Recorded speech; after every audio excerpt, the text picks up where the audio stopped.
6 મહિના પહેલા અહીંયા બદલી થઈ. મારા વાઈફ અહીંયા સાથે જ છે, એમની સાવરકુંડલા હોસ્પિટલમાં બદલી થઈ અને હું અહીંયા નર્સિંગ કોલેજમાં છું. તો જયારે અમરેલીમાં નવા નવા ત્યારે એવું થતું કે સિવાંશનું શું થશે એમ, સિવાંશને કઈ સ્કૂલમાં મૂકશું, કઈ સ્કૂલ અમરેલીમાં સારી છે, આવા ઘણા બધા પ્રશ્નો હતા. પછી એકવાર ચા પીવા નીકળ્યો ને 11 વાગે, તો હિરલ મેડમને મળવા ગયો હતો. તો હિરલ મેડમને મેં કીધું કે આવી રીતે પણ મારો છોકરો થોડોક તોફાની છે, બધાના છોકરા તોફાની જ હોય, તો આને થોડોક વધારે તોફાની. છોકરાઓ 12 વાગે હુવે અને સિવાંશના 12 વાગે તોફાન ચાલુ થાય. બીજી વસ્તુ, બધા છોકરાને કદાચ મને બધા નહીં ઓળખતા હોય, પણ મારી પાસે બુલેટ છે. એટલે જયારે હું સિવાંશને 12 વાગે લેવા જાઉં ને, તો બીજા છોકરાઓ નીચેથી મોઢું કાઢે, જાડી છે ને એમાં નીચેથી આમ જોવે, ડોક્યું કાઢે.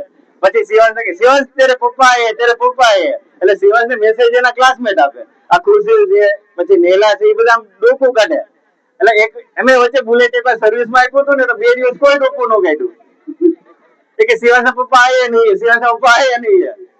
તો ઘણું સારું, એ સિવાંશ સેટ થઈ ગયો. સ્કૂલનું વાતાવરણ બહુ સરસ છે. ટૂંકમાં 9 થી 12 સિવાંશનું અમારે 0 ટેન્શન. 12 વાગ્યા પછી અમારું ટેન્શન ચાલુ થાય. 9 થી 12 ટેન્શન 0. Thank you ma'am.